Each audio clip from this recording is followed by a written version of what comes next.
Here's the little sign I made for him and little balloons. So we're gonna be starting soon. People are arriving, and his brother and sister-in-law flew in from Wisconsin.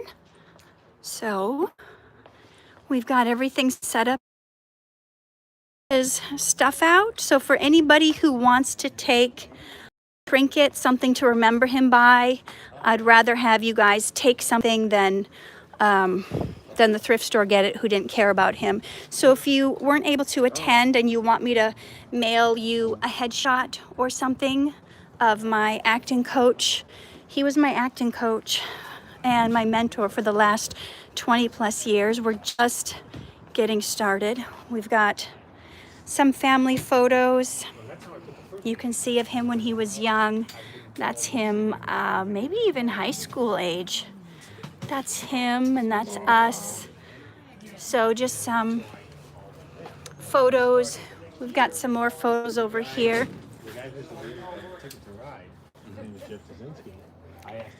So this is his family. That's him as a child. He had 2 other brothers and a sister. So he's the one in the blue sweater on the right in the middle. Here's him as a kid. This might even be his high school photo. You see how thick his neck was from wrestling? So there he is. And that's his mama and his daddy. And so probably about 5:15 we will get started with the ceremony. This is a poster I had made. This really encompasses him. My husband took this photo of him, and yeah. And then this was our good friend Darlene, who passed away in, actually just in August. So here's some photos of Tim over the years. He was a magnificent actor. That's him with Kenny Rogers, the famous singer. He did a play with him. So you can see his different headshots over the years. This was me and Tim and our good friend TJ. He was like a father to us. I got him singing karaoke, different, and all the way to the end. This was just a month ago. We were at the table read for the feature film I'm going to be directing. So all the way till the end, he was creating. Even, this is Tim and my little one, Elijah. And this is Tim when my mom and I went to Ireland with him, and he was like our tour guide. It's a picture of him in Ireland. This is, we were all getting together to paint and refinish the floor of the house that he lived in.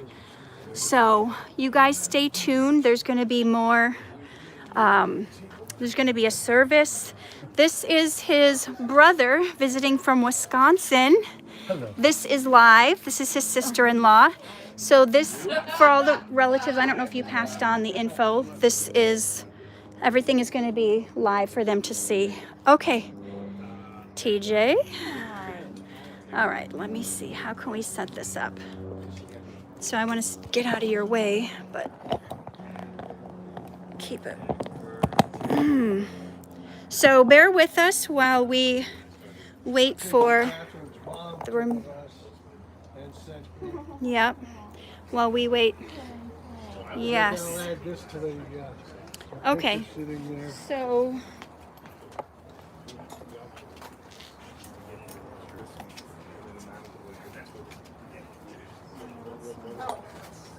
did Alexa turn on?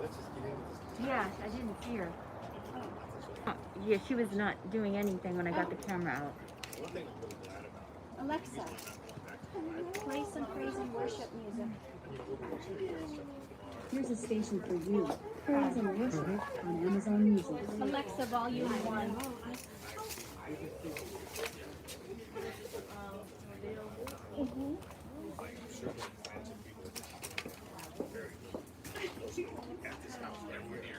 Yeah, because I've been at this house so many times.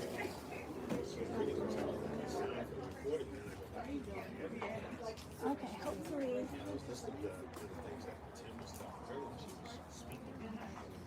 Thank you for joining us. We're going to start the ceremony soon. We are actually in my backyard, for those of you who are asking.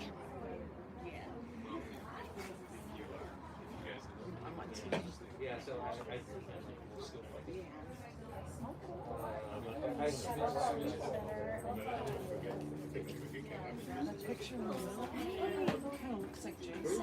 Yeah, it does. It's got Jason's intense picture.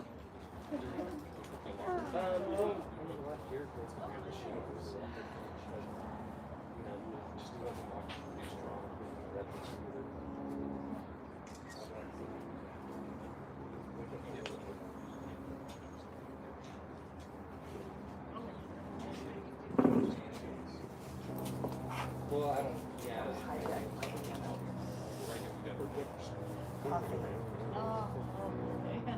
And then on the way, she decided to stay at Starbucks. Anyone can. Yeah, I mean, left turn lanes at Coast Street. It's fun.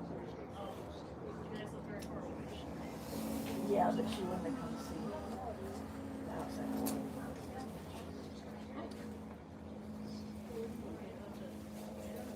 With children or? She's gonna do it. Oh, house, that's nice. Okay. Oh, I didn't know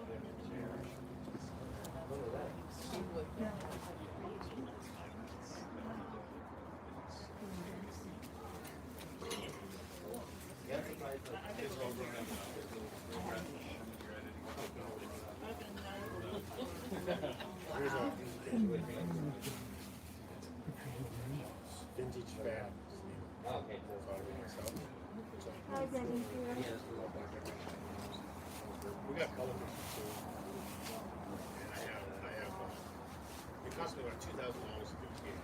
Because the client was like, that. He says, what? I paid my guys like $300 each for players. And most of that. Because I don't like the way people do things where people's getting screwed and not paying. Good for you. I've seen too many ministries asking for volunteer work. I was just that. noticing the numbers. Stuff to ask and stuff to do. 2 years younger. So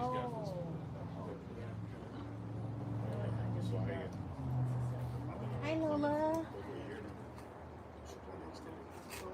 No, but after they got her in the hospital, they That's how I use it. that was it. So and then I got 2 people now that since I can't load it, Because I can't load it. nobody around. Especially when folks only get cases. They've been in close contact with TJ. Are you happy? That's what I love about you. You're all. You either got me or you didn't. Yeah. That's all there is. You're all. And if I'm done, I'm done. Yeah. Well, problem is, Yeah. So I had this kid. see, the problem is, She bought them for $350, and I sold my beta all these things, for $1,500. political stuff, they're every day. I got $1,500 for it, and I got a snare drum and a cymbal, and a craft. I don't like school. Oh, no, but they had it, remember they had it on, because they When I used to see finally it. got the jump on it, I four drums for $1,000. CDC is only really allowed to have And everyone that I needed as a maybe a level. The first one was a Hey, Dr. Fountain. the guy at his shells. So he didn't even grab it. And they take more shitting him when he's so evasive, he's like, they keep me on answer. 4 drums cost $1,000. They cost $1,600. Yeah. As he took a picture of him. Oh yeah, yeah. Jim Jordan wouldn't, and he kept going round, and then you get the other people from the Senate who saying, well, shut up, well, you won't be answering, trying to answer the question. And then he tried to answer some kind of a question, but it wasn't really. It is, but you got that off. Painted it, stained this one the same color. Because my kid is baby, yeah, but the windows are mahogany. So he stained it mahogany. So parts where you can see Yeah, you wouldn't answer the question at all. So then I asked him the inside. White. It looks really nice. Yeah.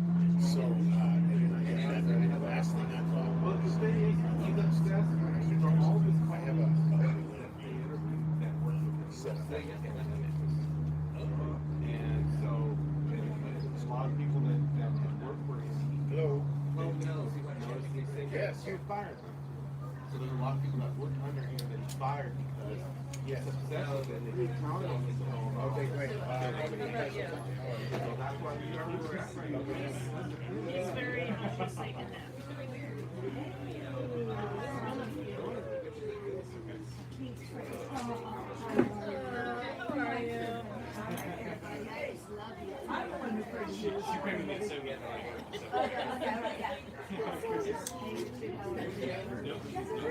I worked with them side by side for years.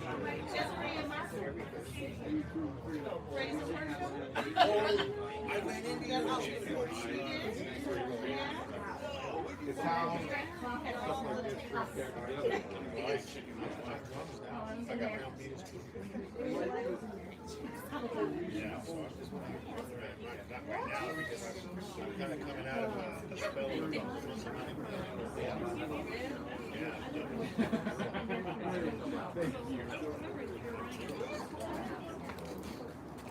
On here.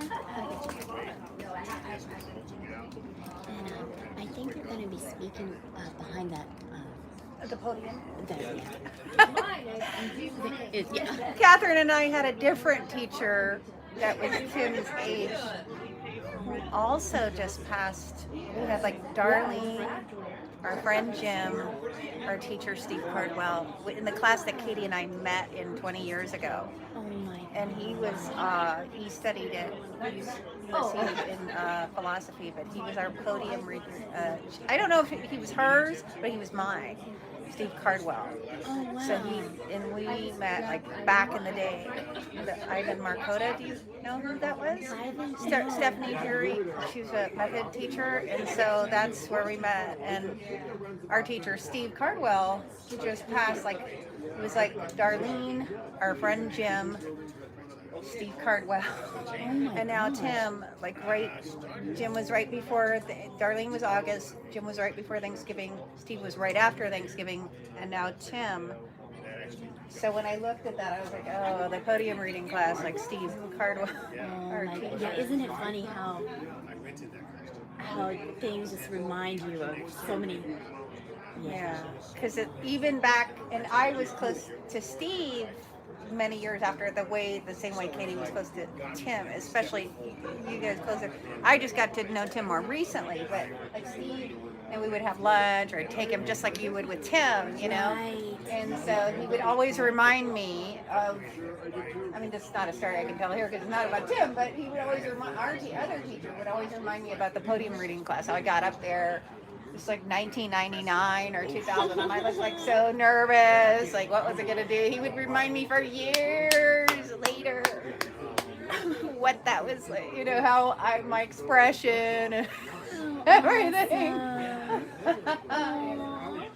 But I like helped take care of him, kind of, you know, like marketing and stuff, and then like he had a stroke, he had another stroke, he had cancer, he beat it, then it came back to his brain, then he had a quadruple bypass, he got through that. He had like, he was an indestructible guy till, you know, but he was Tim's age, you know, same, like same, I think he was April and Steve was end of May, end of May. Wow. It's like crazy, like we're all interwoven. Yeah, it is. I still have the old Uber bag. I just can't believe. So it was like, He's not here with I us. don't know, it was something to do with I mean, that. yes, in a I way. know, they are, Nobody ever came when and it was hard to read. Like, I know Darlene, and then our friend Jim. You've seen Charlie, the dog here. That's our. I have Charlie. That's our dark curly haired guy. You probably met him before. He's been here. Oh, okay. He's a longtime friend of me and Katie. Yeah, so it's like Jim had bladder cancer. Wow. That cancer's running rampant. It's. Yeah, but he was like, you know, my dad is a 5-year intermission. My dad's like Mel Brooks because my parents had me late. That was already my dad's third marriage, but my dad. So I thought our friend Jim could. So make it probably through. in the next 5 or so minutes we'll start. This has been Shar talking on the live this whole time. This is live on YouTube, so whatever you were saying, the world knows now. Sorry, TJ told me to stand in here to get the light. I'm sorry, and then I started blabbering. I'm sorry. Over by the podium. That's hilarious. I'm sorry.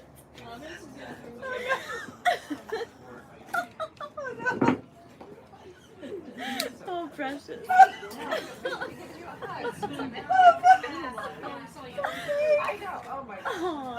you meant that, by the way.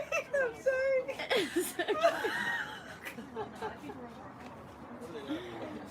Aw. We just crawl into a...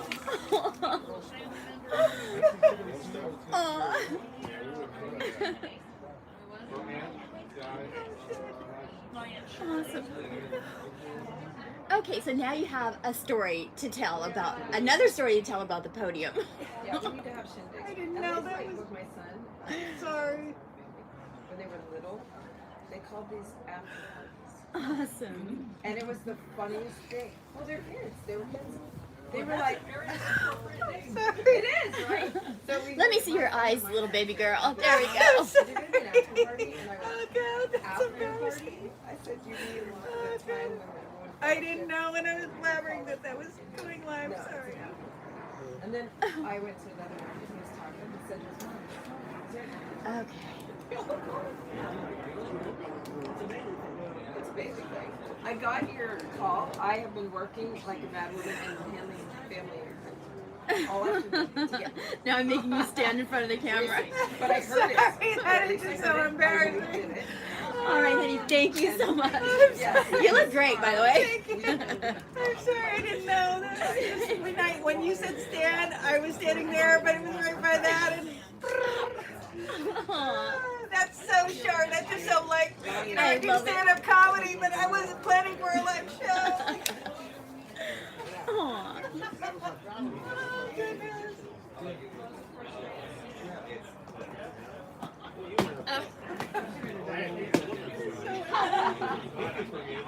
What do you mean looking for me? No, not me. They were looking for him. I don't know where he is now. That doesn't make me sound. That doesn't sound good. Looking for me, what he would say. I better go hide. Getting a mouthful. You mean that old deadbeat guy? I'm just a little kid. You should be saying this stuff. Well, I don't know. Do you want up the Nazi flag?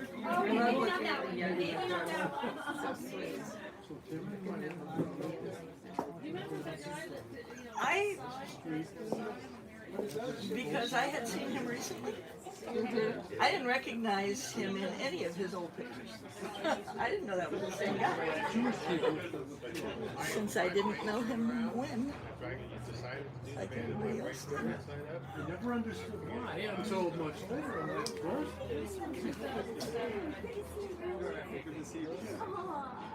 Welcome. We got pictures everywhere. Aw. I'm Mary, and then Nicholas. Hi. Hi. Nice to meet you. Look at Oh, up wow. there. Oh, Awesome. wow. That's a cool. Here, let me wow. move this out of the way until. I want to see the pictures. Go ahead. Thank you. Hi, Randy. Hi, how you doing?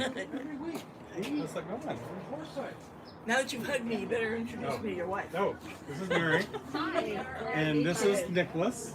Yeah, the first person in your family that I knew was your daughter. Yes. Sterling? Yeah, I let her know this was going on. She just works down here in the valley. She gets off at 6. So, Pardon me? nope, sorry.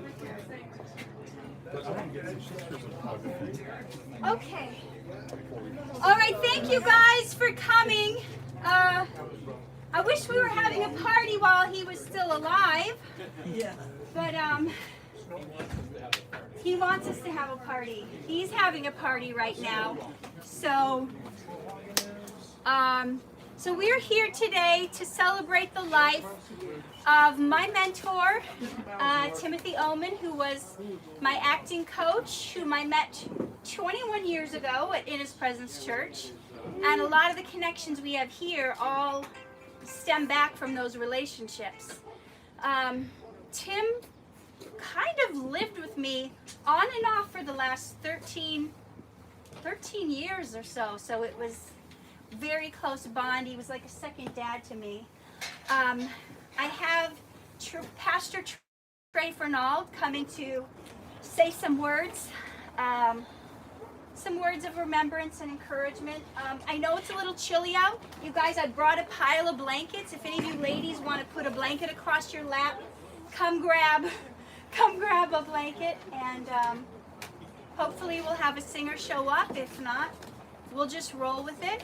And so Trey's gonna come speak, and then may or may not have a singer. Then I would love each person to come up and share the personal memories you have of Tim and how he impacted your life and the difference he made for you. So, Trey? Thank you so much. First of all, who needs a blanket? I don't want to watch anyone freezing while I'm Yeah. talking. Yeah, let's pass those out. Yeah. Okay. I need a second one. All right, 2 blankets right here. Anyone else? Blanket.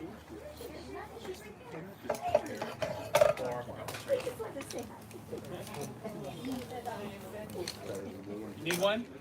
Harry. Let's get you a masculine one. No, it's for kids. Oh, okay. Let's not give you that. Anyone else? Blanket? We good? Hi, Vince. Good to see you, man. You look great. Could you stand? Yeah. I'm not camera friendly, so I. Yeah, you are. I wanted to just share a couple of scriptures with you, and just share 3 or 4 things that everyone I think would be in here in agreement that Tim was.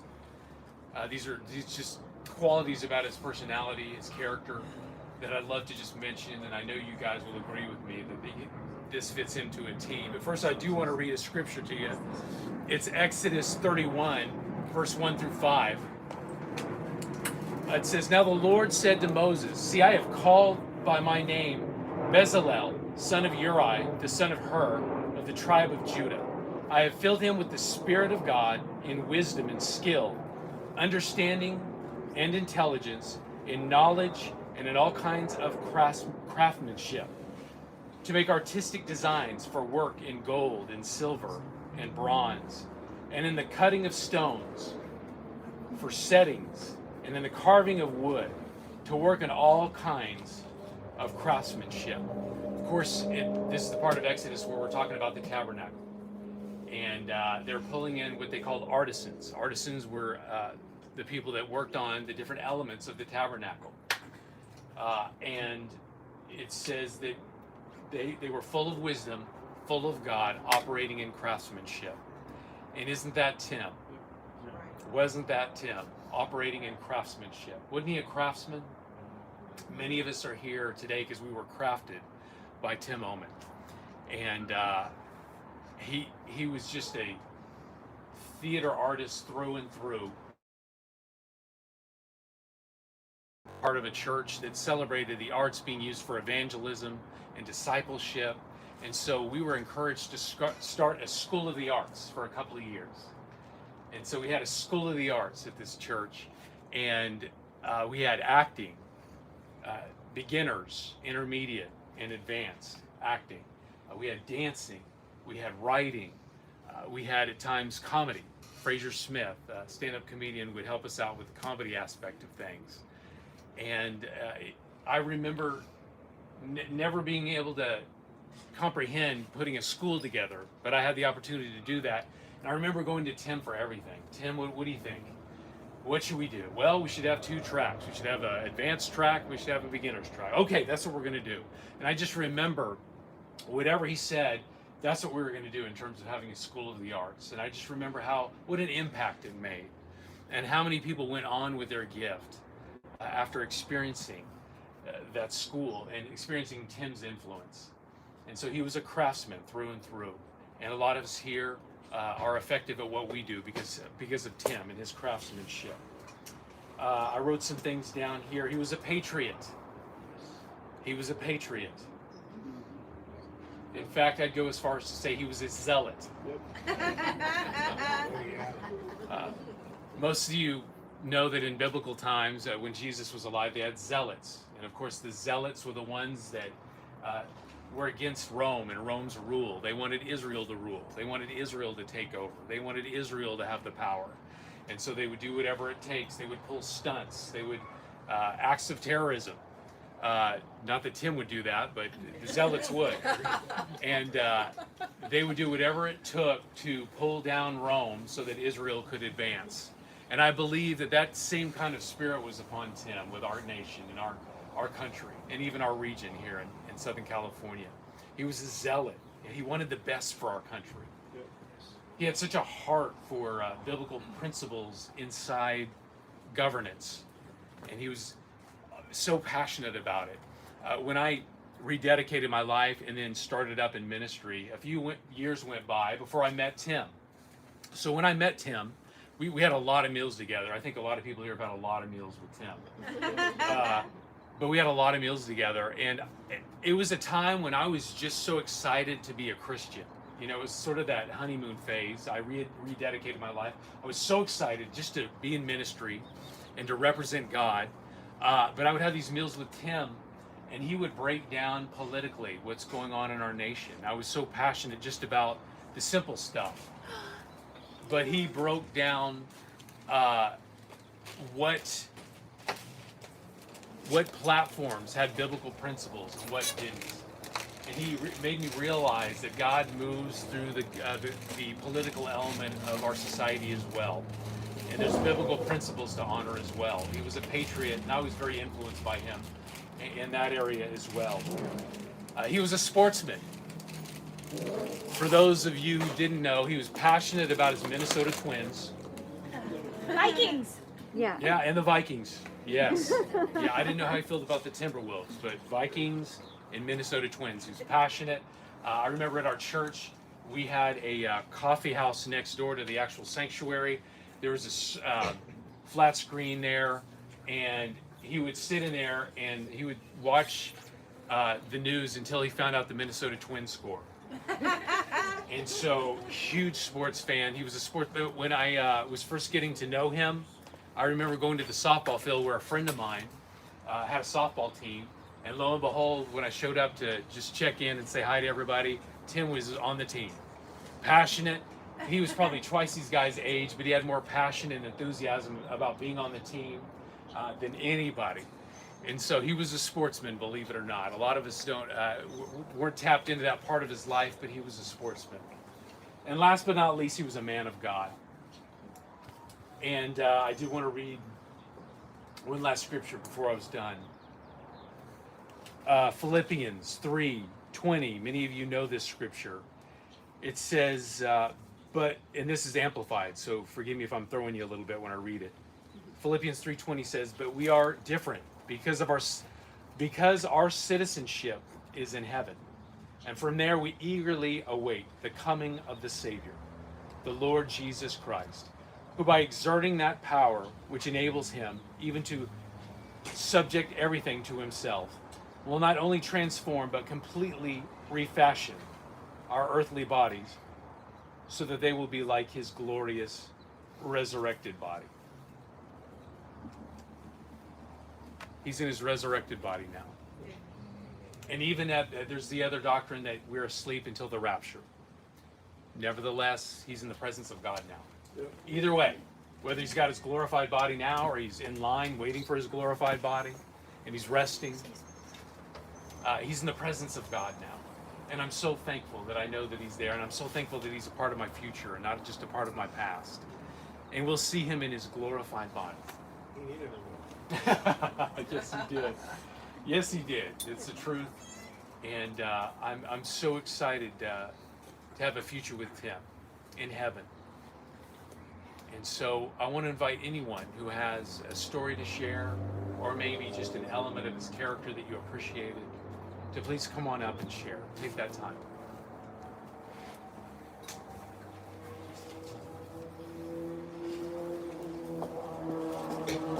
I'm going to jump up first because I have to go pick up my son, being a mom. But I want to be able to say something about Tim because first of all, I love all the pictures that you put up, Keith, of him. They're so beautiful, and it's such a beautiful way to honor him. And one of the things that when I look at the pictures that reminds me of Tim is that Tim was a great talent. He was a great teacher. But even more so, I believe that he was a great friend to people. He was a man who was very kind-hearted. That's what I love about Tim, is that I believe that what made Tim a great mentor and a great acting coach and a great teacher was that he had a great love for people, and he had a great love for bringing out of them what was their very best. Tim was able to see in people what they didn't see in themselves. And that's what makes a great teacher. And Tim was able to do that. He looked at someone and he said, I know you can do this. And then he brought that person to that place of encouragement. I know that for me, whenever I saw Tim, he just made me feel good. It was just the warmth and the gentle, sweet spirit that he had. So much knowledge, you know, a different way of being a gentle giant. We often say that about people that are big, but have a sweet spirit. I feel like Tim was one of those people that was so big in the spirit, so big in his intellect, and yet so gentle and sweet in his spirit. And because of that, when he talked to people, when he encouraged them, it made them feel special. It made them feel that they were in the presence of someone who cared. And that is really the quality that Jesus had. And that's what I love about Tim, is that he shared that quality that Jesus had with other people who was with him. So I just, one of my greatest memories of Tim is when he performed in one of the skits that we talk about all the time. And he played a father in it. And it was a father who was sending off his daughter on a missions trip. And that was one of the most memorable, I think, sketches that we ever did. It just, I can remember watching it, and at the time, just, you know, when you see a performance and you see something, and it just grabs your heart.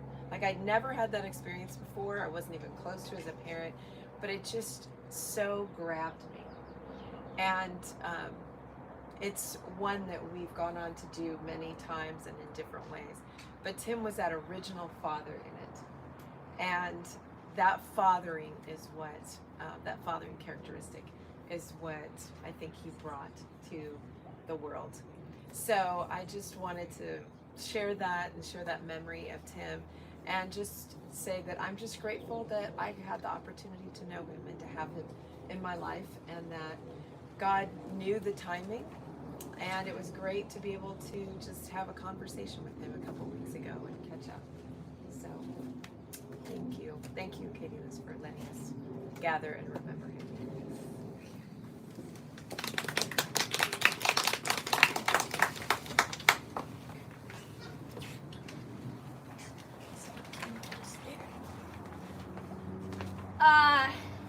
One of the renditions of that you were talking about, I did play his daughter in one of those renditions, and that's where I first met him. So I want to talk about Tim's patience. For those of us hard-headed artists, Tim and I would sometimes get in fights creatively. And what? But he was patient with my ignorance or my lack of seeing his point of view. In the end, 9 times out of 10, he was right. And I had to come back and be like, okay, your idea is better than mine. I remember one time, this was probably back in 2007, he was trying to help me improve my poetry. I had just published my first poetry book. And Tim, anyone who knows him knows he's the master of Shakespeare. And as a matter of fact, he's the only American, as far as I know, who's ever been asked to teach at the Royal Shakespeare Company in London. They asked him. And I don't know if they've ever asked an American. He didn't end up going for whatever reason, but he was always trying to teach us this. If we could learn Shakespeare, we could learn anything, and the simplicity of it. And he was trying to teach me scansion. Now, scansion is, for those of you who don't know poetry, it's like the iambic pentameter in Shakespeare. It's when a syllable is stressed and unstressed. And he was trying to convince me it would improve my poetry. And I just couldn't get it, and I couldn't get it. And it took me like 2 years of trying to figure out scansion before I sort of got it. And then I got it, and I was like, yes, I know how to do scansion now. And I mean, 2 years. So I hand him this stack of poetry. I'm like, I rewrote every single poem, and now I got scansion. and he looks at, he's going through it, and then shortly after, like, going through it, he gets up and he walks away and he starts to leave. And I'm like, what? He goes, you got to rewrite it. It's terrible. I go, which one? He goes, all of them. And I was crushed. I was like, I'm not meant to be a writer. I'm so terrible. I'm so terrible. But he stuck with me, and he would read every single poem, and he would tell me how to improve it, how to make it better, how to be more creative. He would turn it on its head and said, do this, and it would be like stuff you would never think of, but it always turned out better. Like, he broke up the monotony. And I was just telling someone, as I'm filming my online course, that Tim was a big part of helping me craft my You Are Worthy course. I couldn't just start talking. Oh no, I had to like jump into the scene, or I had to get on a chair and spin around and then start talking, or whatever it was. He hated boring. So it could not be boring. I remember he would coach me for auditions, and I would be wanting to sit like this at the audition. And Tim would say, oh no, you got to start the audition like this. So I would fight him on it. I would be like, I am too embarrassed. I can't send this to the casting directors where I'm upside down. But he would somehow convince me that it was better to start the scene upside down. Or laying on the floor. And I was like, I can't go into the casting room and just lay on the floor. The cameraman's not going to be able to follow me. He's like, you don't worry about the cameraman. You give your best performance.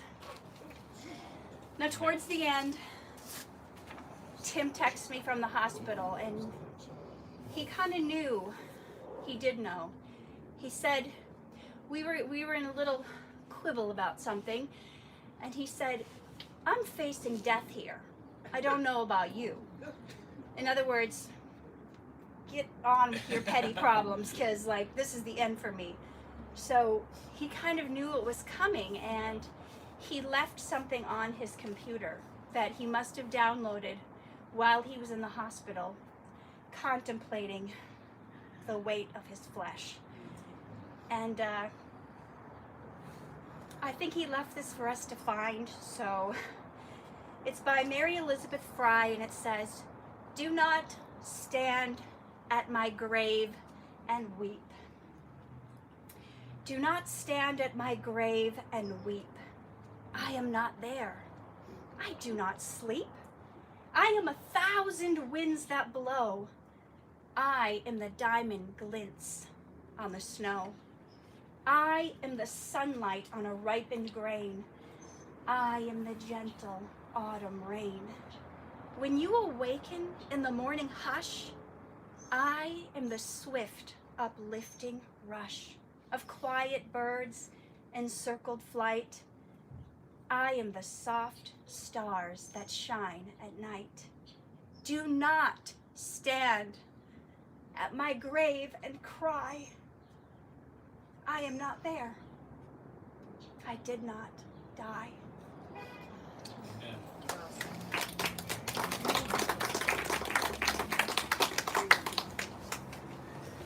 So the first time I met Tim, I was going to the church in his presence of Vineland and Ventura, and so what happened? I was dating this girl that was like 32 and I was like 23 at the time or whatever. And then she just like broke the news to me, you know, and she's like, you know, you're too young for me. And I said, all right, cool, whatever, you know, I was over it. And then, she's like, I want to remain friends, and I want to show you the new guy that I'm dating. Yeah. So I walk into the church, and you know, and then all of a sudden I see this guy with like white hair with a big smile, waving to both of us, and she's like, I want you to meet Tim.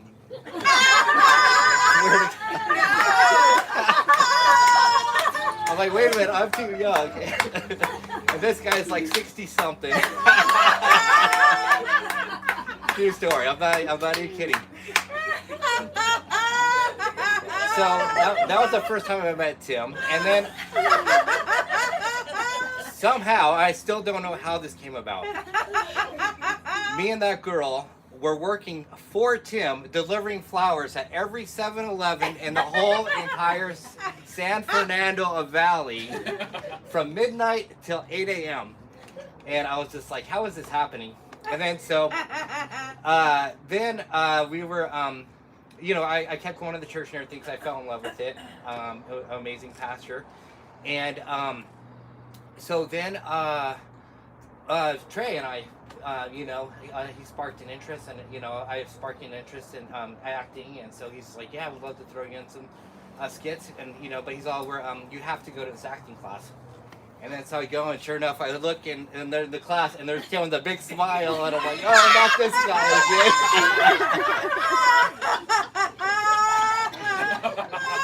again. True story. And you know, I think I did about like 6 months or so with that, and then we started. You threw me in the skits, and I was in skits with Tim. He was that guy that just never left my life.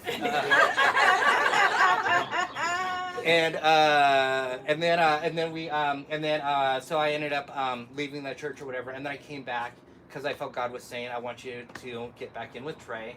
You have a better purpose than, you know, where you were out in Texas or whatever for. And then so right off the bat I came back, and there it is. There was Tim, and he was at rehearsal for The Last Appeal, which we ended up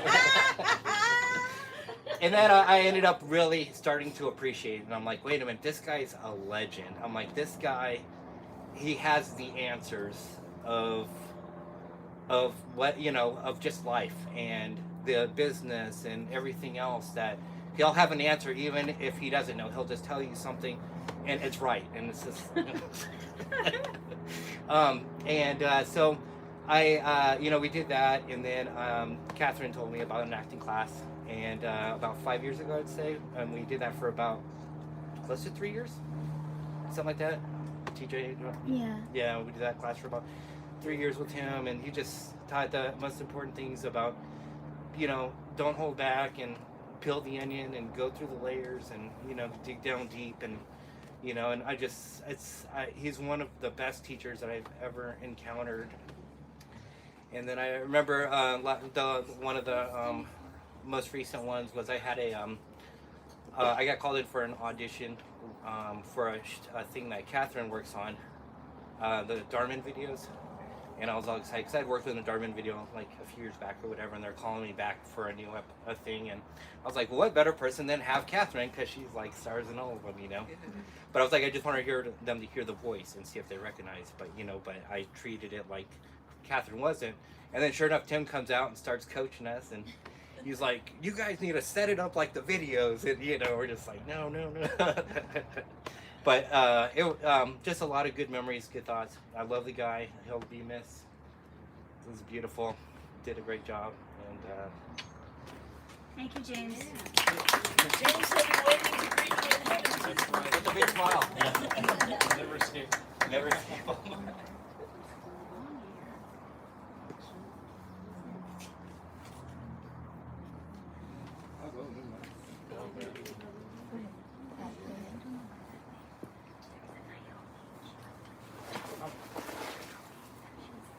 First, I'll share a memory from my mom, because she couldn't be here. That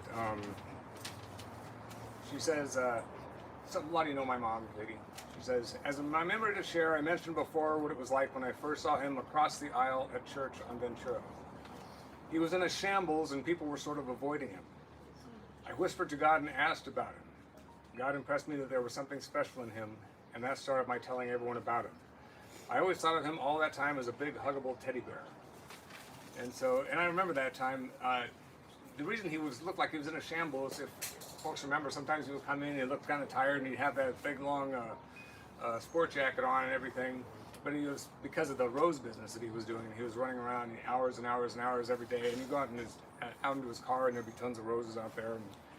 And I ended up living with him in West Hollywood for a while, and the place was full of buckets of roses and everything all the time. And I'd take him down to the Rose District and the Flower District and get his roses and things like that. So, but that was the reason for that. But we were in the same membership class, and we became friends right away, and spent a lot of time together. And we ended up writing together. We wrote several short film scripts together, and we did an in-house short for Disney, and actually got paid. And then, I think it was 2013 or 2014, Drake commissioned me to write a 4-night play for our Conduct in the Call. So it was over 4 nights. It was basically a one-actor, like 45 or 50 minutes. And so I finished writing that, and Tim and Trey co-directed it. And so I still remember the first night of rehearsal, I had to be late for rehearsal because my computer died and I had to go around the corner to Fry's and buy a new computer. So I just got there late. And we had done the reading of the script and everything was great. And we were going, okay, nice. And I had my own idea of how this was going to go. But I walked in, I still remember perfectly to this day.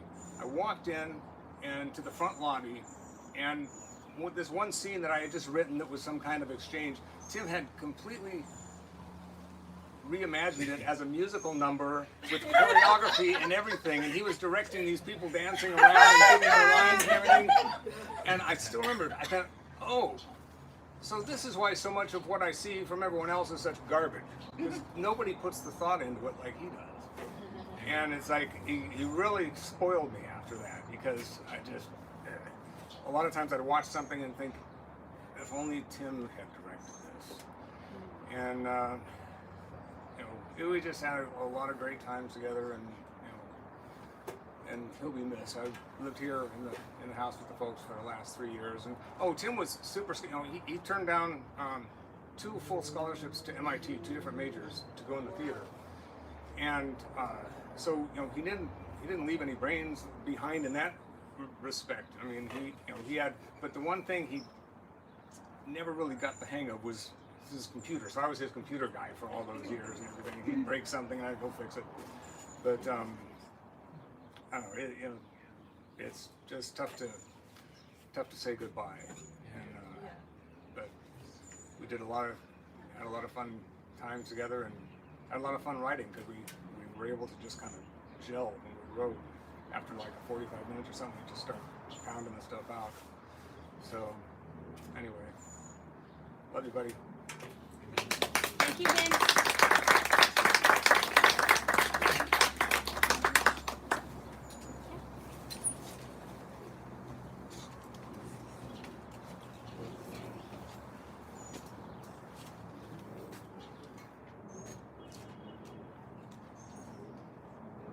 This is Sheila Thompson. I thought he hated me. Yeah. I thought he picked on you. He picked on me. And for other reasons, I thought he hated me. But I was determined to stick with it, because my best experience in life has always been stick with the ones that hate you. Okay? And it's always worked out. My, high school teacher, Mrs. Walker, and we'll never forget her. Silas Warner, she hated me. I got into college because of her. But I found out something that he did for me, that he didn't hate me. He pushed me. He pushed me because he knew that I could do better than what I was doing. I didn't know that. I had I had a lot of doubts about myself, but he saw something else. And I didn't realize that until about maybe 2 or 3 weeks when he was here, and he called me, and it was the first time he'd ever called me. And he was so jovial and glad that I answered the phone, and he just, you know, he just made me feel like I was worth something. That was the biggest thing. He made me feel like I was worth something, that I had all of those things that like Katie Liz and like some of the other people like PJ, never get it right, I know. I'll be in pajamas. They had, and Maggie, you know, and that I was one of the ones that was equal to, you know, and it was the first time I had ever felt that, and the first time I had ever gotten it from him. Well, he had always felt that way, and I didn't know that. I couldn't tell you when I met him. He's one of those people that you always know. You know, I can't remember where I met him or when I met him or how long I've known him. And so I got this poem from a friend of mine who is an avid poet person, and I'd like to read this to you. I have dyslexia, so bear with me. Set it. Set up. Okay. Okay. It's called The Unseen Audience. The ancient gods will fragrant. The ancient gods who still have fragrance, the substance of our soul, the shape, the night vapors into mythic plays, acted on the stage of dreams, but halt, we say, in the light of day. No myth plays here, so we say, in reasoned light of day. What fools we be, what fools we be. We are myth-driven actors, night or day, in our quest to create a play that reacts in telling story of why we are alive on your stage of reality.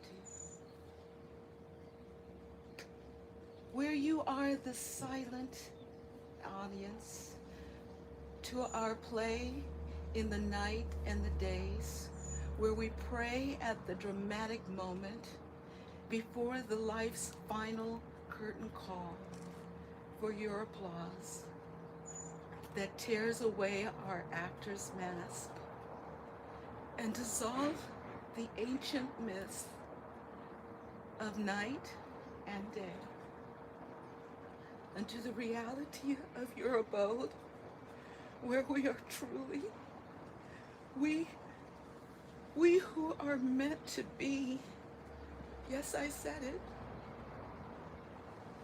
we who are meant to be at once and one with you. Thank you, Dan. I couldn't have done this. Thank you.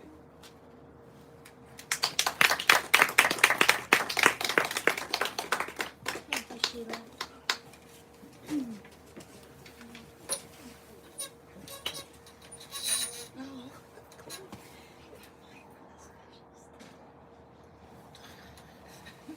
You know, they say to the world you may be one person, but for one person you may be the world. And Tim was such a huge rock for me. He was patient, he was kind, he pushed and believed in each and every one of us actors that we were worthy.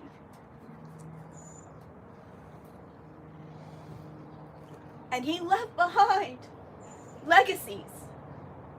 All of us actors, Danielle, Nick, Stephen, and Tim Moriarty wanted to be here, but they either had to work or couldn't make it. Danielle because of her mom. Rachel as well. And 100% Rachel. We prayed 30 minutes on our knees. Tim wanted legacies. That's what he left behind. And we got to keep pushing and not give up and be his legacy.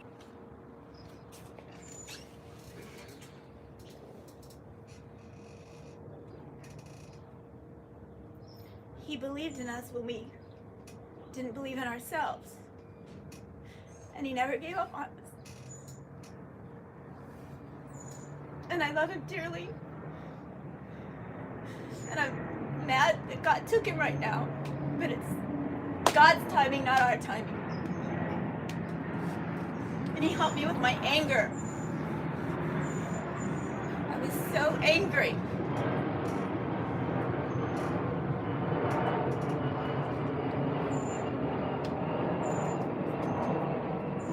He was amazing. And you guys keep being his legacy. Don't give up.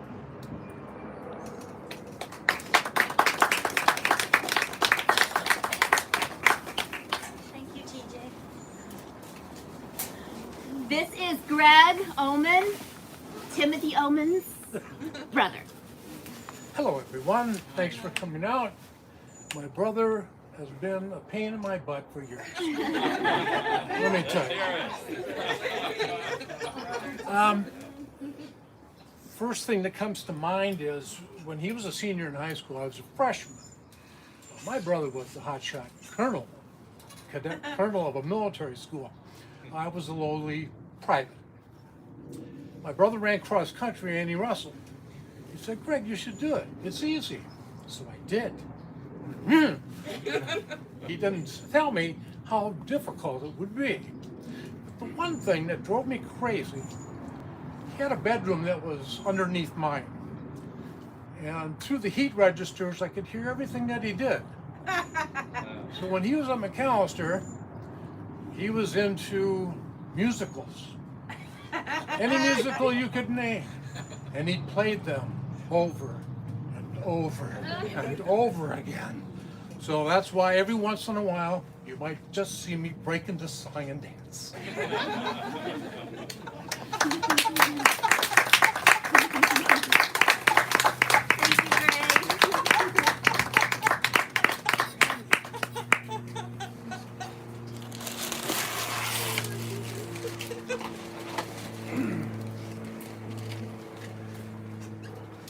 Well, my name's Randy Bales, for those of you that don't know me. But if there could be a bro love, this is a bro love. And I know Tim for ever since we moved to California. And, you know, they say that your gift will make room for itself.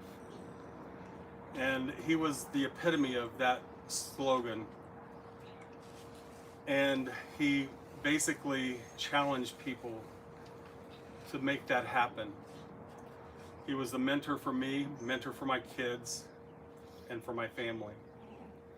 I'd call him up and say, hey, I got this deal going on with a movie, I got this deal going on with a reality show, what should I do? And he'd always be there to advise me and what have you. But he was just a great friend. But what he had inside of him was acres of diamonds and gold. But he was willing to share with each and every one of you guys out here. But what you guys possess right now is your own acres of diamonds that he shared with you. But you've got to be willing to share with each other now and other people. And he's an example of what he has given to you. And that's what it's all about, is being able to impart greatness and goodness to other people and kindness, and those acts of kindness that he was able to give to other people.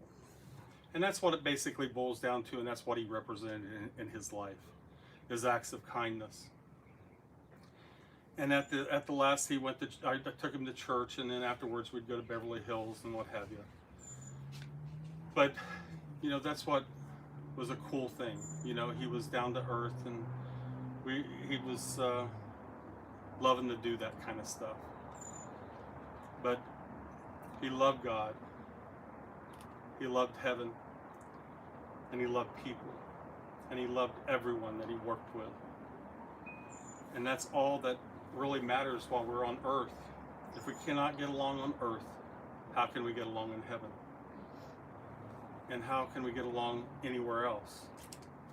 But I think he was an example of how we're supposed to be as good Christians, and be able to share those acres of diamonds and gold nuggets that he gave each and every one of you guys. So that's what I wanted to share with you about Tim. And Tim was a great friend, and I loved him so much. And he will be very missed. Thank you. Thank you, Randy.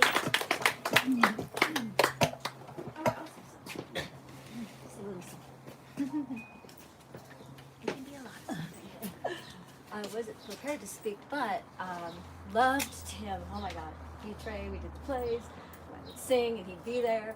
I did get to text Tim before he passed away, and I sent him a prayer, and he replied, "Awesome, I take it with gratitude, I receive it." And I had been in contact with Vince to let him know he'd been praying. But I did meet him at IHP, and he was so full of life. He was a great guy. One of the songs that I had on my first country gospel CD was a song called "Leave a Little Hole" and "The Sky Sweet Jesus." We did that. I sang that at IHP. I didn't write it, some other friends wrote it, but that was Tim's favorite song. And not maybe a few years ago, Vince said, "Oh, he wore out the CD." I said, "Oh, please give him another one." So I sent him another one. So on my little prayer that we did, we sent it to the hospital, I sang this song. It was given to me by the Holy Spirit. I'll sing a little bit of it, and then I'll end with a little "Leave a Little Hole in the Sky." Can you please sing the whole thing, since it was his favorite song? As much as I can remember, yes. Okay. So first I'm going to sing this song, a little portion of what I was given in prayer. Hold on a minute. Gotta take a minute. I just wrote it down today. How funny. I'm nervous, and I'm never nervous. Give me a second. There's healing in the name of Jesus, power in the name of Jesus, forgiveness in the name of Jesus, Jesus. 'Cause your name is above all names. Your name is above all names. Jesus, Jesus, precious Jesus, Jesus, Jesus, precious Jesus. Okay. I'll do a little bit of "Leave a Little Hole." For you, Tim. Leave a little hole in the sky, sweet Jesus. Leave a little hole in the sky. We'll leave enough room for me to get by. We'll leave a little hole in the sky. When I get the time to meet my maker, I want to look him straight in the eye. When that time's come, I'll be glad to meet my Savior. Leave a little hole in the sky. Leave a little hole in the sky, sweet Jesus. Leave a little hole in the sky. We'll leave enough room for me to get by. We'll leave a little hole in the sky. We'll leave enough room for me to get by. Oh, leave a little hole. I said, leave a little hole in the sky. I love you, Tim, and I will miss you, but I know I'll see you again. That wasn't prepared. Thank you, Deanna. You're welcome. Love you, Tim.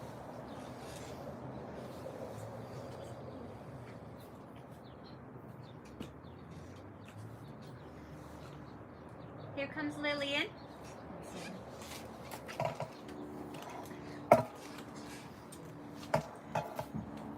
Hi, I got to know Tim a little bit over on Ventura at IHOP. That's where I got to first meet him. And then I lived here for a little bit. But what was absolutely adorable is when I lived here, Tim, as you all know, with his heart, was so genuine. That was so precious. But after listening to all of you, I remember one thing that was really fun. Catherine and Tim were in a little competition on a little demo video to meet a director. And it was a big thing. So she had her thing going on over there, and he had his little thing going on over here so they could prepare their audition. And it was all about meeting this director, right? It was all about meeting this, having some time. That was the prize. And after that, then they had to make sure everybody voted for them. Get the numbers up. So there's Tim, like you guys all time, putting us to work. Get the numbers up. Gotta go. Make sure you call in, do all this and everything. So we did. And he got it, right? He won that one. And he was very excited. So after listening to all this, I'm just thinking, because I know his love for God was so deep. So deep. And rich as a patriot, but deep for God. Yeah. And in the beauty that now Tim's met the director of life. And the other good thing is get ready, because when you go up, he's going to be there. There's your script. Let's go. I got a production going on. So I just wanted to say that for knowing he's in your future. I was thinking he's probably directing the angels by now. Oh, he's very busy on productions now.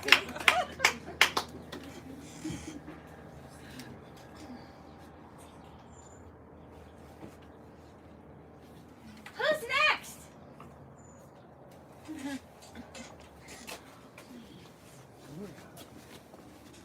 Hi. For those of you who don't know me, my name is James Westerveld.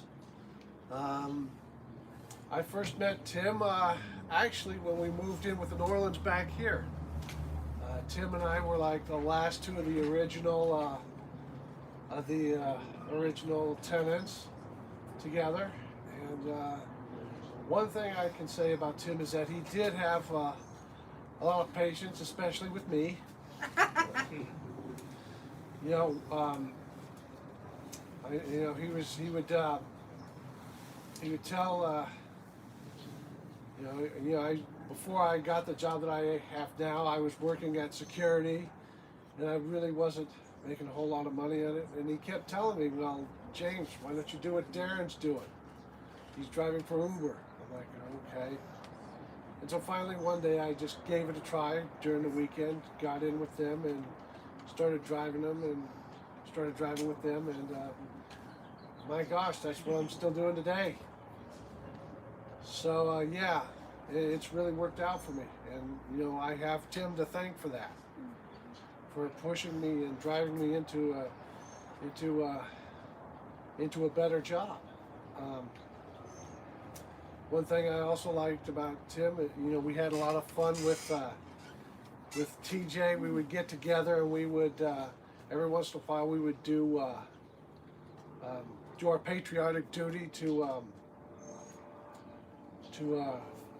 be poll workers, and we would collect all the votes and everything, and we would do the voting at our polling stations, and at the end we'd clean up. Yeah, it was that was a lot of fun with Tim, and then there was another time where Tim needed to ride out to Rancho Cucamonga, so I gave him a ride out there, and we kind of made a day of it, and Tim was very grateful, and that's the thing, when Tim was also very grateful towards you when you helped him, and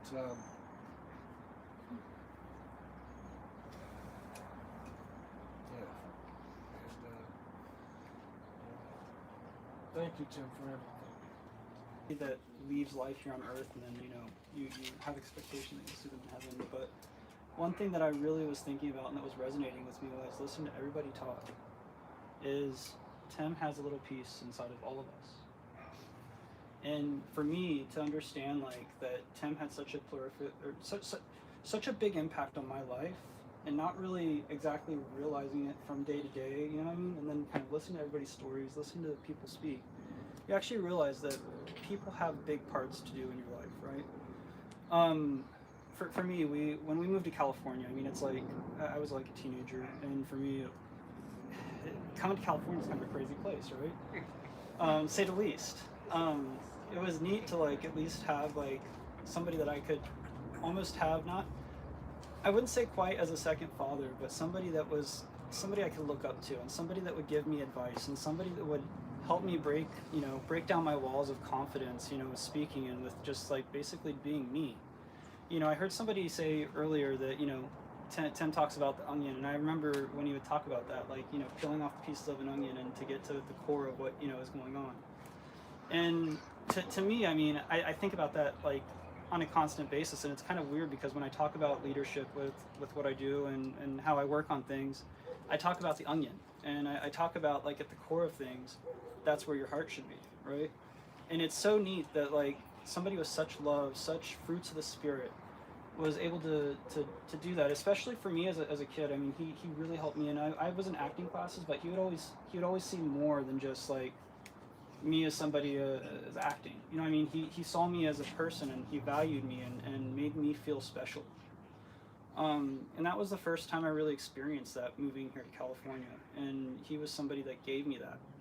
And no matter what the age discrepancy was, he was a friend to me, you know what I mean? And someone that would help me and like and just talk to me, especially like, when my parents would be working, it's like I'd spend time with him, and he would mentor me. And it's always funny because I would hear about the musicals, right? Like he was all about the musicals, and he'd play musicals in his house constantly all the time, and I'm like, man, this guy's kind of a little strange, a little bit, But like at the same time too, it's like he's an artist, and it's like that kind of got a lot activated inside of me too, at least of how I look at art and how I look at things.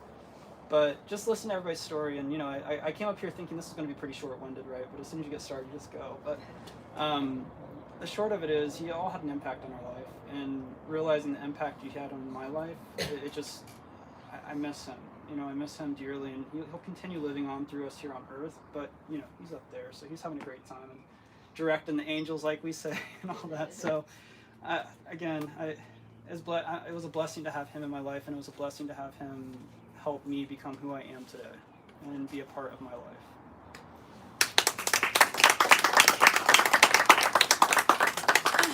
Thank you, Nick.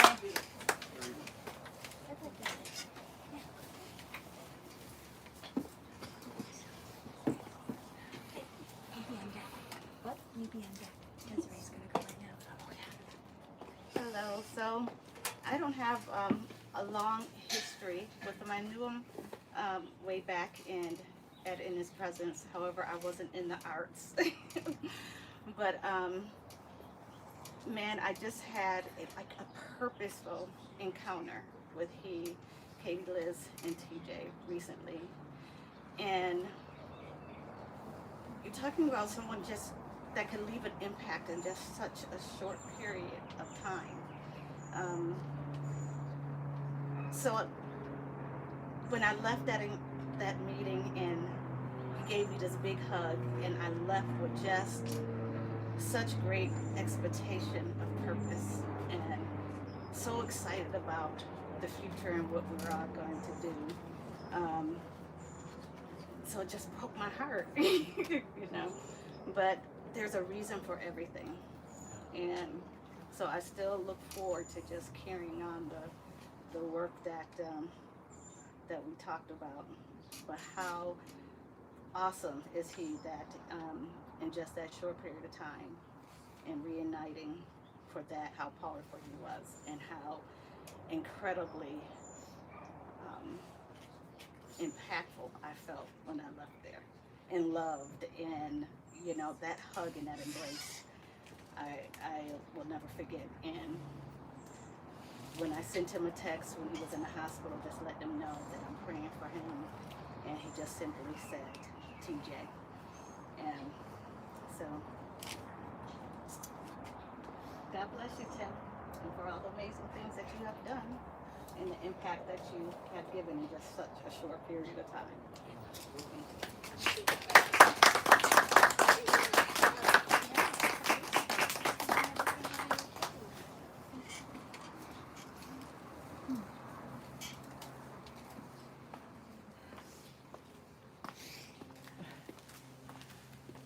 My name is Carrie Browning, and I met Tim at In His Presence Church, where else?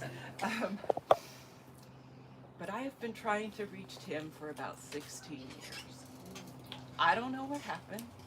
I don't know what happened on Facebook. I don't know what happened on LinkedIn or anything like that. I don't even know when the last time I saw him was. But I've been trying to return a book. A Shakespeare book, but it was a book.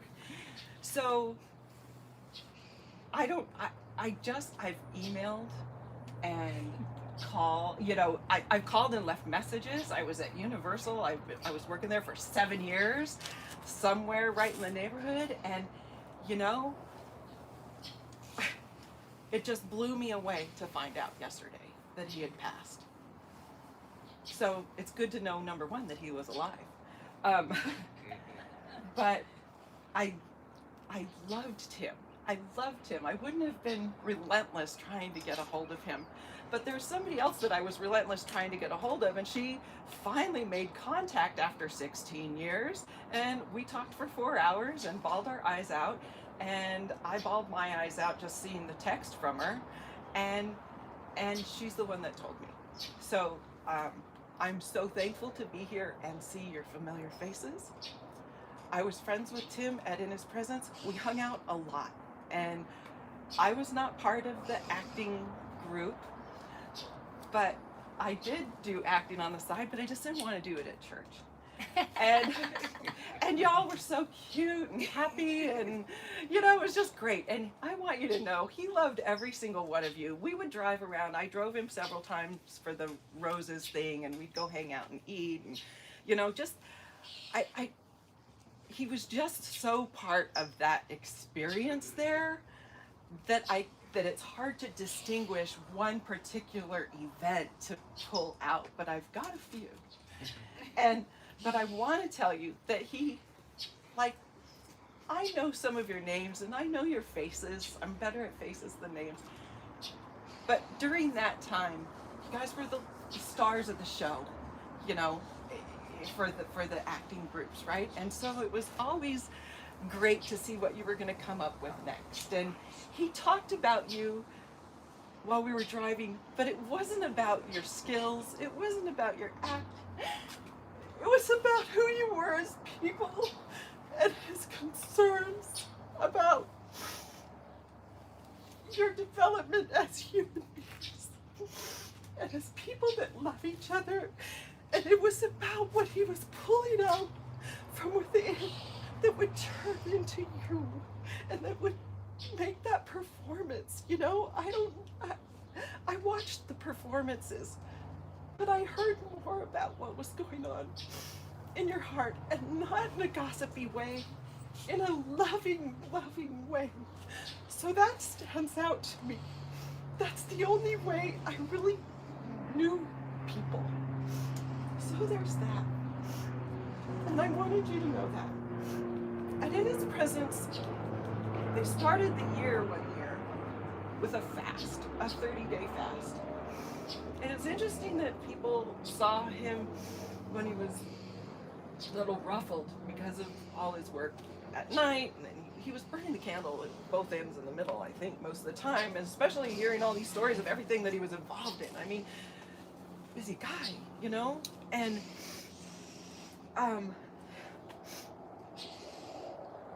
so we had this 30-day fast, and we all participated in it, I think. I mean, that was an intense time in His Presence Church. If Pastor Mel said do something, we did it. And I can tell you guys about so many miracles, and I don't know if you remember, but my grandmother got saved there, and everybody thought she was like their grandma, and gave her all this attention. Oh my God, that's a story. And Pastor Mill grabbed her by the head and shook it. I don't know if you remember, but he shook it like a cabbage. Anyway, so deliverance. I'm just here to say, but it's not about her. She's with him. She's with Tim. They're going. Yeah, that was my story.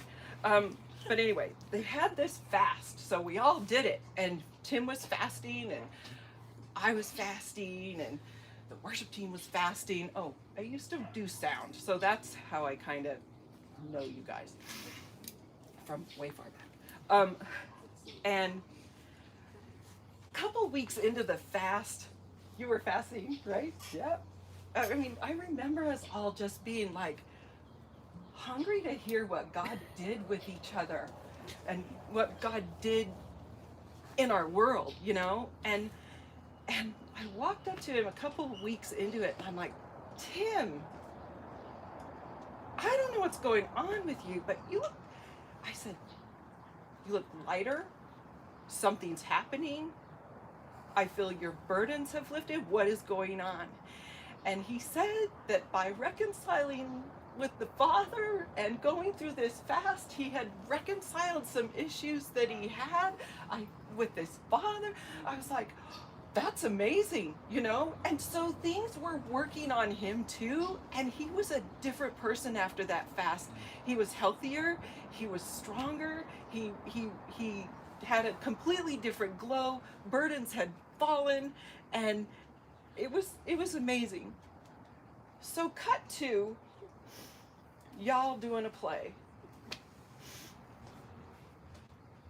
There was this play that you did, I think it was Father's Day, but it was sometime in '04, because Tim and I were working on a political campaign for somebody who lost California, if that tells you anything.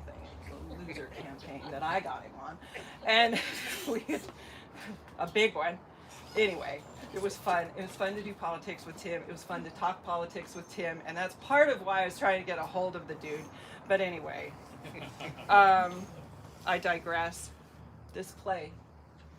So it was some play I think he might have directed. I don't know. But it was about a father and a son. And the father was in prison and the son couldn't forgive him. And the whole point of the story was that the father wasn't the one in prison. The son was imprisoned by his unforgiveness. And I left that night. I mean, I don't even, maybe it was Father's Day. I don't think so. It was a whole night of plays. And I left that night and I went back to my apartment and I could hardly stand up. I was overcome by that message and by the power of the Holy Spirit. And the Lord said to me, because I was working on this campaign, he said, you don't even know those men.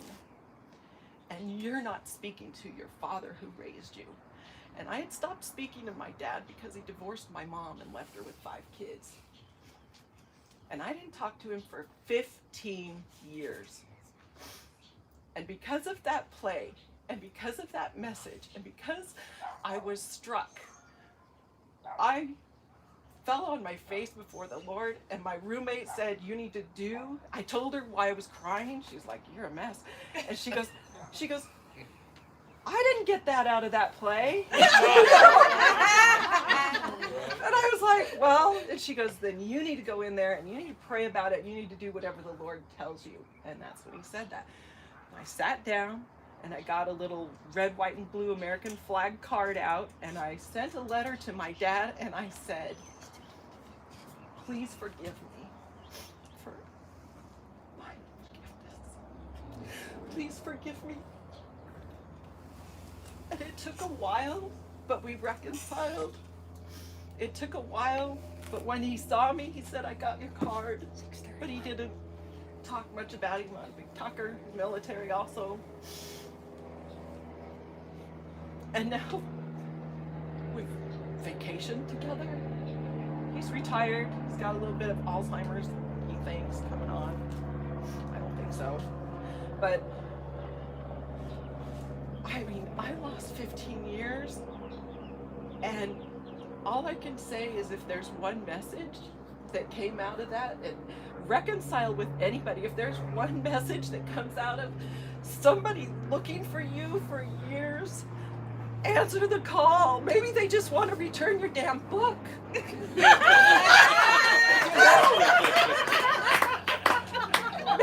you're pissed off that they have the book. I don't know. I mean, I'm thinking, did I say goodbye when I moved away? Maybe he's mad about that.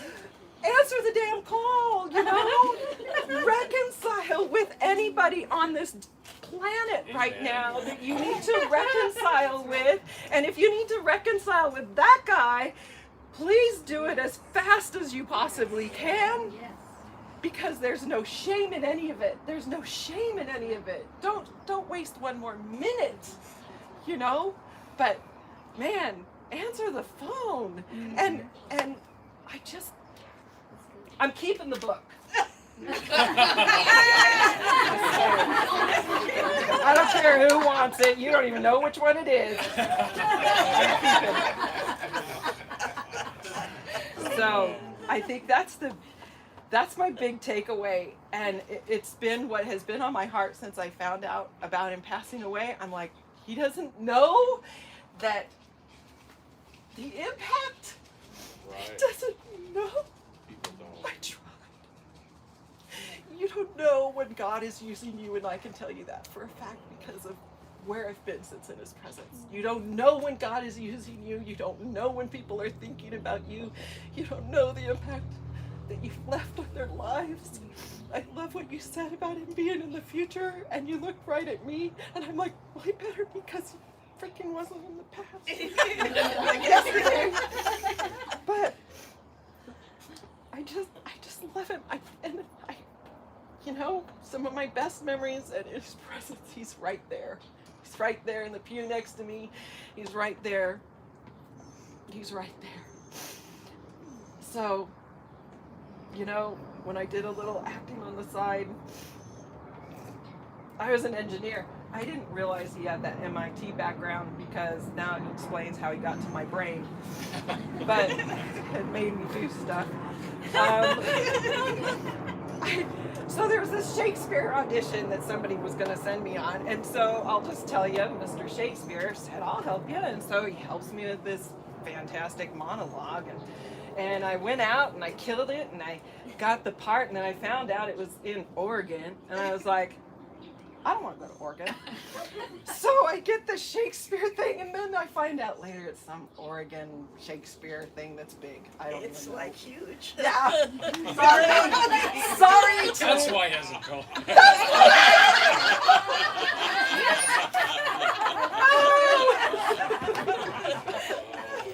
Shouldn't have turned it down. Yeah. I should have. It was, anyway, you know. C'est la vie, right? That's what, you know what? I'm sorry. I'm keeping the book. But I do want, you know, one of the things that we learned in his presence was worship, and it's an amazing thing to see people learn to worship. And that's who I had been reaching out to as one of the worship leaders and trying to find that person after 16 years. And he was best man at her wedding. So I want us to picture this person that just had this immense amount of class. And I have to tell you, no matter where I was with him, you know, it wasn't about what was going on right then. It was kind of like what it was about, what he brought with him, because he'd already been through so much. He'd already done theater, and he'd already directed, and I was like, wow, you've done so much already, you know. It was so fantastic. And he was just, he had a sense of class about him. And I think the way I want to remember, I love these pictures, he looked so classy in these, but that wedding, he just really looked amazing as the best man, standing there with the tuxedo, and he was so proud of these people getting married, and he had invested so much into their lives, and he'd invested so much care into everything that went on with them deep on the inside. So, you know, and I'd learned to worship right next to him. I'd learned to raise my hands right next to him, you know. And so I just hope that we remember him, you know, with that sense of class and that care that brings us to reconciliation, whether it's with us or with our talents or what's going on the inside. That's about all I have, I think. Yeah, just a deep friendship and a deep care for all of you guys. And I'm really thankful to be here. I'm really sorry that we missed out on some years, but I know we have eternity ahead of us. Amen.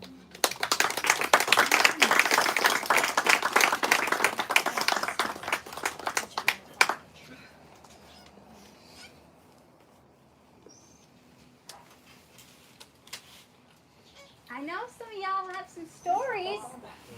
Get your buns up here, please. Get in the queue. Get in line. Well, the first thing I've learned tonight is that there's a whole fraternity of the Roses. Yeah. And it was, now Tim, I'm spacing on that, the Old Testament priest that had no beginning and no end. Melchizedek. Yeah, Melchizedek. I was Yeah. thinking Methuselah, that's not it. Melchizedek. It's kind of like Tim, you don't know when you met him and you don't know. It's kind of always been around. But yeah, he found out that I wasn't working or something like that, and he came had the northern route and the southern route with the Roses. So we drove around. I'm taking notes and all the, where we go and all that. And we went to Southgate, and then I think he was generous. Put it that way, he was generous with the profits because it was good for feed him up, and he could. It's kind of he franchised Roses, I guess. But I remember we went to a play. Several of us went to a Charlene Tilton play. I don't remember the name of the play. And she was in it in Minneapolis, 15 years ago, something like that. We would go out afterward. We went afterwards to get a bite to eat. And he'd known I'd been involved in acting. And he asked, he would have a way of asking questions in a probing way. If you remember a fellow who was on Fox News for a long time, Charles Krauthammer, very conservative voice. And he's one of those people, Charles had a bad accident when he was a young boy. He was paralyzed. He was in a wheelchair for the majority of his life. But he had this incredible mind, and he would ask questions in a probing way to lead you down a path to get to where he was, from where we were to where he was. And Tim was asking questions in that same way. He would ask questions. He knew we wanted to get you, but he couldn't just yank the person over. You had to bring him step by step and ask him questions along the way. And we were just asking questions about the play. What do you think about this? What was the part of the play that you liked? And I would give him my opinion of stuff, and now I know I didn't know then that it was such a compliment that he agreed with what I had to say. But he was always I'd come across him. A couple of people would move, and I know he had a problem, walking. He had an issue with his feet, but they'd be there for a move. When people move, you know who your friends are when they help you move. And he was at two of those that I was at, and then the part that I want to. I know this is like a smattering of things, but the reason I'm saying it is that sometimes a lot of you have had like a long relationship with him, and I never had him as a coach or anything like that, even though he came out here to act and had him as a coach. And I can sense now there's a loss, knowing the immense skill, like you talked about his skill, God-given skill and abilities, that there was I probably definitely missed out on something. So I want to encourage you who had that advantage to cherish it. But he was just a gentle man, very gentle man, very giving. We would go out to eat. You couldn't pay, he would always pay. And he just had a way about him. I hadn't talked about him. Oh yeah, the other thing, the Patriot. Years ago, he was on Facebook a lot of posts. And then sometimes I would post something and I would get a like from Tim's. Okay, I know I hit the mark. If I get a like from Tim, I made a good point. But then I hadn't seen him on Facebook, and I think he got whether I got shadow banned or whatever because of stuff that I went to his Facebook, his page, and he was posting stuff that I never did see. And I talked to my sister today about Tim. She never met him, but kind of the thing that I've learned and that tell people what they mean to you when they're here. Because you put it on Facebook, you know the fact checkers on Facebook, it ain't gonna get to heaven. The fact check, what you tell them on Facebook, it's just not gonna get there. So take the advantage of it. Whether it's a quick phone call or, let them know. Just let them know that you made an impact. And he's a great guy. I'm glad I got to meet him. We're fellow Minnesotans. And I was just taken back when I found out that he had passed away. I didn't even know that he was having physical difficulties. It had been a long time since we had any real conversation. But it was always fun. I'd be listening to the radio sometimes and I'd hear a voice. That's Tim. Tim's on. That's it. I would try to get a hold of him to say, is that you? Is that you on that? But he's a great guy. I have nothing but positive remembrances of him. And I envy those of you who had got to spend more time with him than I did. Thank you.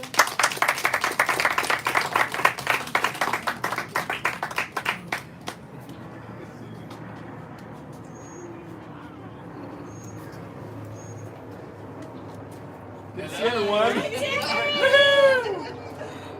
Well, I was part of the artsy community as well at In His Presence Church, and I remember a lot of those moments. Remember those 30-day fasts? I wish I had that breakthrough enlightenment moment that Tim had, but I was the one suffering and couldn't wait till he got over it. So now that I pastor a church, we do a 3-day fast in the beginning of January. We don't do 30 days. So I'm in control of how many days we fast. So I wish I had a better experience. But working with Tim was incredible just because I came out of the dance industry, and usually when you're on a project, some of the people are just focused on the task and what they want to accomplish and what they're trying to create. But with Tim, it was more about the people than the project. He was such a people person. He was such a connector. He had a heart of a father. And fast forward to maybe about a couple years ago, Tim was and Katie Liz was renting out our facility at church to hold their Thursday morning or afternoon acting class. And so I got to reconnect with him, which was incredible. And one of the moments that I've looked forward to is just, I've got to unlock the door and open up for them and, open up the coffee house and such. And I knew I would just get greeted with the warmest, most sincere hug and hello. And it was just the way we connected. And it surely was what ignited my day was just Tim, just his greeting, because it was just so special because